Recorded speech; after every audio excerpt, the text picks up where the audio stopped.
Hi, hello everyone. Today we will be presenting the Texas Tech University Laboratory Explosion, an incident that served as an important reminder of how small safety mistakes can lead to serious consequences in the laboratory. So these are our group members.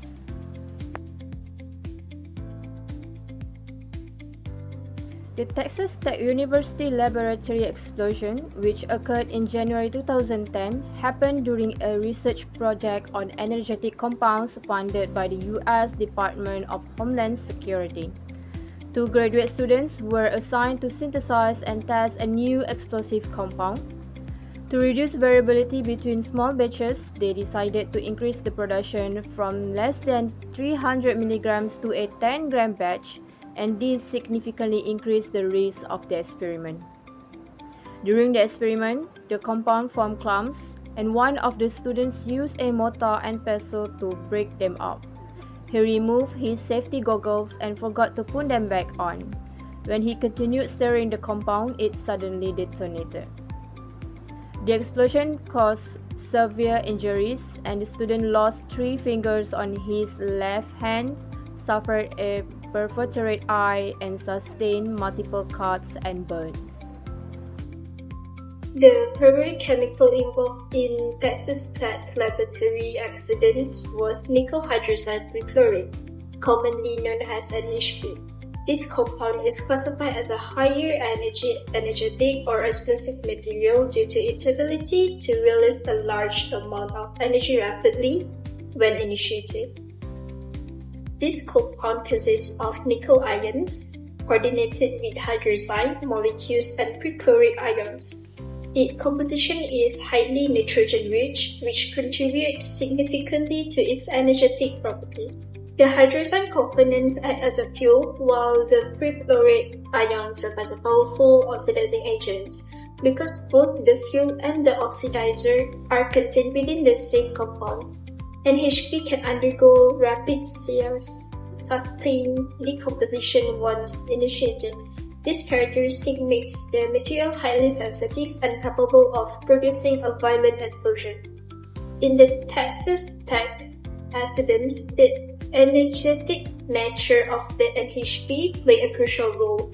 Researchers were handling a relatively large quantity of the compound, approximately 10 grams, when mechanical pressure and friction generated during grinding causes the material to detonate. The incidents demonstrate that NHP can be far more sensitive than expected, particularly when it handles in the larger quantities. The nature of the incidents involve a high-speed detonation of a solid energetic compound known as nickel hydroxide perchlorate, or NHP. NHP is an explosive coordination compound that can release a large amount of energy in a very short period of time. This reaction occurs suddenly and violently, producing a powerful explosion. As for the causes of the explosion was triggered by mechanical pressure and friction. During the experiment, a student attempted to break apart clumps of NHP using a mortar and pestle.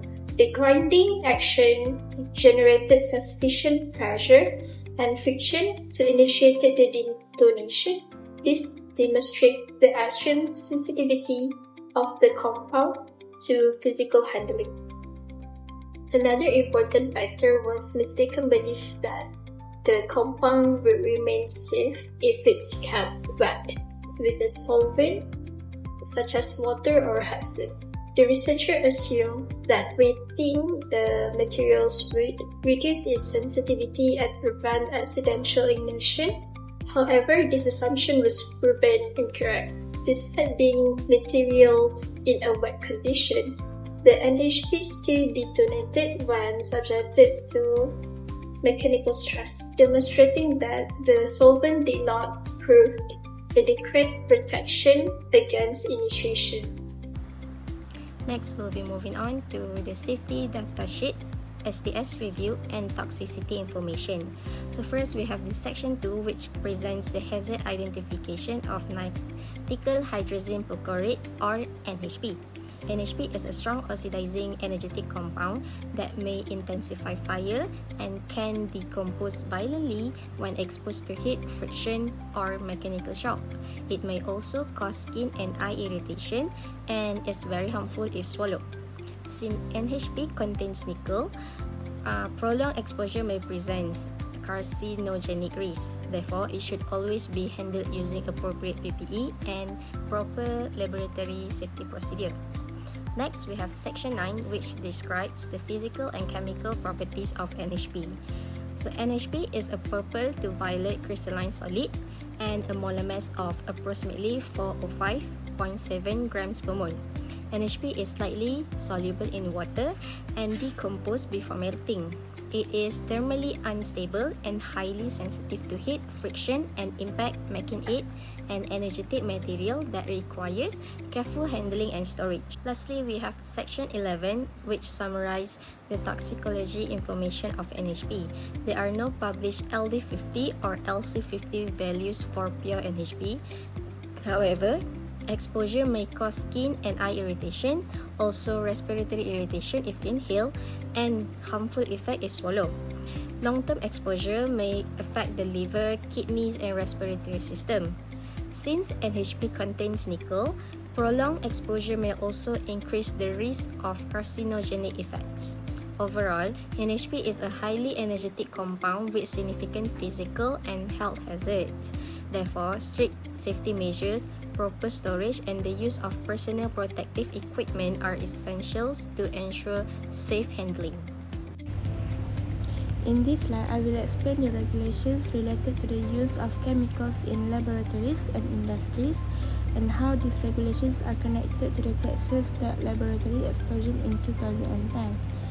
The first regulation is accident reporting. According to the Occupational Safety and Health Regulation 2004, whenever a serious workplace accident or dangerous occurrence happens, the employer must notify the Department of Occupational Safety and Health or DOJ immediately, followed by submitting a complete report within 7 days. Although the Texas Tech explosion happened in the United States, the same principle applies everywhere. If a laboratory explosion occurs, it must be reported as soon as possible so that the authorities can investigate the incident, identify the root causes, and recommend improvement to prevent similar accidents in the future. Quick reporting is also important because it helps ensure transparency and protects other laboratory users from facing the same hazard. The second regulation is reporting scene. After a serious accident, the scene should not be disturbed unless it is necessary to rescue victims or prevent further danger. This is because investigators need to examine the original condition of the laboratory, including the chemicals, equipment, and experimental setup, to determine what actually caused by the accident. In the Texas Tech case, investigators from U.S. Chemical Safety and Hazard Investigation Board (CSB) carefully examined the accident scene. The investigation found that the student was handling nickel hydrazine perchlorate, which is a highly energetic and explosive chemical. They also discovered that a much larger quantity of the material was being used than was considered safe.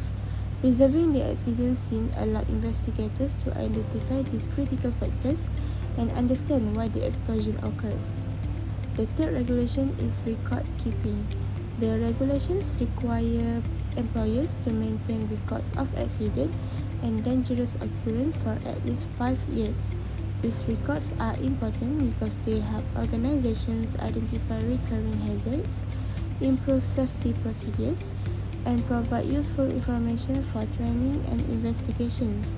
In the Texas Tech incident, the investigation highlighted several safety weaknesses, including insufficient hazard assessment, inadequate supervision, and the absence of clear guidelines on the maximum safe quantity of energetic material that could be handled. Recording this finding has helped universities and research laboratories improve their safety practices, and reduce likelihood of similar accident happening again. Finally, the most important lesson from the Texas Tech Laboratory explosion is that following regulation alone is not enough. Researchers must also understand the hazards of the chemicals they are working with, perform proper risk assessment before starting an experiment, and strictly follow safe laboratory procedures. If the risk had been properly assessed and only a safe amount of the chemical had been used, the explosion could likely have been prevented. This incident reminds us that safety should always be the first priority in any laboratory, regardless of whether the experiment seems routine or not. In conclusion, these regulations reporting accidents immediately, preserving the accident scene, and maintaining proper records play an essential role in improving laboratory safety. Together with good hazard assessment and responsible laboratory practices, they help prevent accidents and protect everyone working in the laboratory. So the next slide is about the possible failure in safety and health management that can lead to the accident. So first, we have the synthesis of the NHP, which is known as a nickel hydrazine perchloride that are being scaled up to 10 grams. Meanwhile, the actual mass is about 50 to 300 milligram only. So for the second one is the PIs, which is the personnel in charge, did not consulted about the decision to scale up the mass, and there is no writing policies or procedures in the laboratory and the universities or in the department. So for the third one is the student assume that large quantities of the NHP can be controlled in similar manners, which is the student thinks when something happens, they can do a similar manners to overcome the problem. Then the next point is about no formal hazard evaluation was conducted. So basically, this point is talking about, in this case, there is no formal hazard evaluation was conducted. As we can see, the situation is about some of the students are working with the NHP, and then they are realized that small amount of the NHP did not react too much when the compound wet with water or hexane, but because of there is no formal hazard evaluation, they didn't know what to do, and they didn't know what actually happened if the NHP became a biggest amount than it wet with the water or hexane. Last but not least, the point for the possible failure in safety and health management that can lead to the accident is several of the students working with the NHP, then they didn't change their goggle, and then the compound is detonated. So what is actually happened? So there is several situations in here. So basically, the first situation is about this one graduate students working with the motor while breaking the compound.